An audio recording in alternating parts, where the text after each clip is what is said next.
when I talk about our de novo design workflow, what is our de novo design workflow?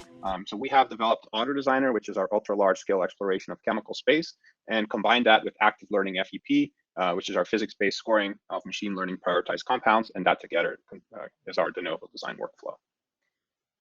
So here in a little bit more detail, you can see the workflow. So we'll have, we generate and explore in anywhere from about 10 million to 1 billion or multiple billions of molecules during our design stages.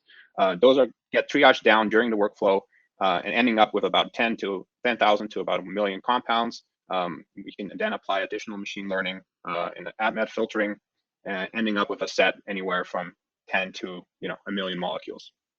At that stage, we can take a random subset of 500 to 1,000 molecules, run FEP to predict the binding affinity of these compounds.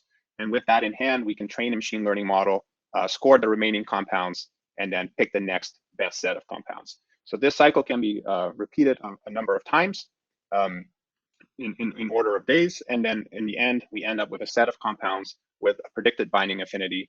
And from that, we pick the best compounds to synthesize, and then there's a high enrichment of compounds that can actually advance the program. So what's an optimal project fit for this workflow?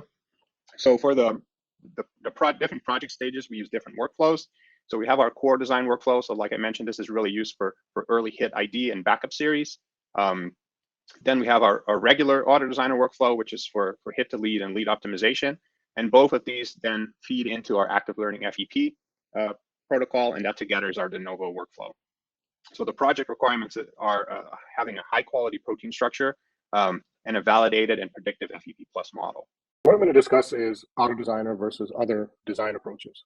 So the question we were trying to answer was, why would someone use AutoDesigner when we can manually draw ideas in a program? Or there's other computational design approaches that we could use. What's special about AutoDesigner? Does it have any advantages? So what's great was we were actually able to answer this question in a very data-driven way. So in the course of various drug discovery projects in the Schrödinger therapeutics group, we were able to directly compare AutoDesigner against other design approaches used by the teams. This is a Venn diagram describing the results of that experiment for one of our projects, Project E. We were looking at scaffold hopping. So this Venn diagram represents all the ideas that met the project criteria that were generated. So the first approach on the top left was a crowdsourcing approach. So this is where we had 15 team members, computational chemists and medicinal chemists, get together, and for 2 weeks, they generated ideas or new scaffolds for this project. And in those 2 weeks, the team was able to generate 317 ideas, which is represented by the red circle. Now, on the bottom left, we had a computational chemist run his own custom enumeration workflow. So this was a kinase target, and he had a custom workflow with kinase core. So he ran that. The calculations took 1 day, and it took 1 FTE, and about 1,300 ideas were generated. Now, if we look on the right, we also ran AutoDesigner for the same problem, and it took 1 day to run the calculation. And essentially, it took 0 full-time employees because the workflow is completely automated. And it produced 18,000 ideas. And these are ideas that all met the project criteria. And what's interesting is that it also reproduced all the ideas that were generated by the crowdsourcing and the custom workflow, plus many more ideas. And ultimately, we were able to come up with 2 lead series that were experimentally validated. One came from AutoDesigner and the other one came from crowdsourcing, but AutoDesigner found that as well. So the take-home message from this first experiment was that it was really unnecessary to have the crowdsourcing or the custom workflow because AutoDesigner found all those ideas. And experimentally, we validated ideas that came out of AutoDesigner that met the project objectives. So essentially, AutoDesigner took less time, less FTE commitment, and generated significantly more ideas that were applicable to the program and gave us much more favorable outcomes. This is a unique molecular glue, and it required high selectivity over both targets A and B.